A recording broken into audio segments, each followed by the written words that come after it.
Bonjour Christophe Boutet. Bonjour. Alors vous êtes l'organisateur du Tour du Finistère Windsurf qui démarre ce mardi 30 juillet à Sainte-Marine. Et ensuite, quel est le programme de cette 23e édition? Alors on démarre à Sainte-Marine mardi. Le lendemain, on est à Loctudy, toujours sud Finistère. Puis l'Échiagat-Tréfiagat. Et ensuite, on fait la traversée finalement du Finistère, parce qu'on repart du nord Finistère, du côté donc de Saint-Paul-de-Léon. Oui. Et ensuite, nous avons Térénèse. Et on finira à Daoulas sur la plage du Yélène, donc tout proche de la rade, quoi. Que des super Voilà. spots. Des noms connus parmi les participants comme Faustine Mérette. Alors ça s'adresse à qui finalement? Aux pros ou aux amateurs ou à tout le monde? Alors, le Tour du Finistère, c'est un savant mélange de pros, d'amateurs, de jeunes et de moins jeunes, puisqu'on a des jeunes de 10 ans jusqu'à Serge Wang qui a 84 ans. Des professionnels, puisqu'on a, enfin si on peut appeler ça professionnel, mais on a des gens comme Faustine Méret qui ont été quand même championne olympique, qui se mélangent à des jeunes qui ont démarré la planche à voile il y a 1 an ou 2. Donc c'est vrai que c'est tout public et c'est vraiment ce qui fait l'intérêt du Tour, c'est qu'on est sur un événement hors norme par rapport à ce qui est pratiqué d'habitude en termes de compétition, puisqu'on est vraiment dans un esprit positif de navigation entre amis, quoi. Alors d'où est née cette idée du Tour du Finistère Windsurf?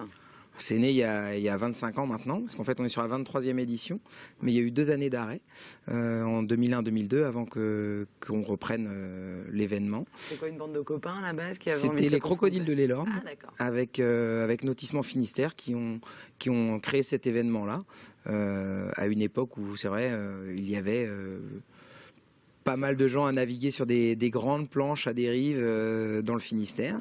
Et puis finalement, ça a fait son bout de chemin jusqu'à arriver à des épreuves dans certaines années où on avait de niveau international. Et beaucoup de participants, il y a combien par exemple cette année de Cette planche? année, on va être aux alentours de 75 coureurs en permanent. C'est pas mal.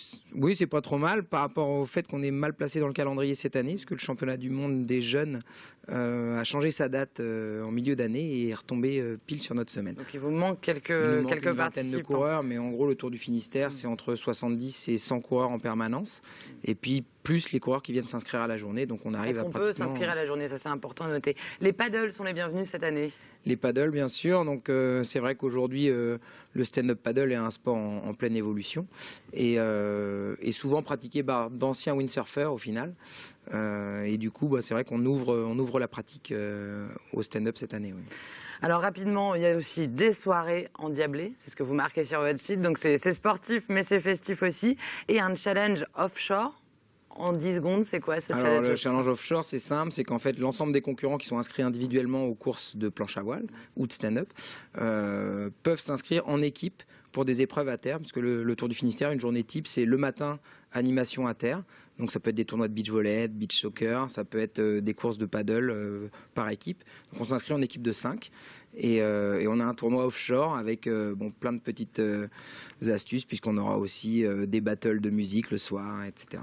Très complet ce tournoi, merci Christophe. Je rappelle que toutes les informations sur le Tour du Finistère Windsurf se trouvent sur www.aloha-attitude.fr.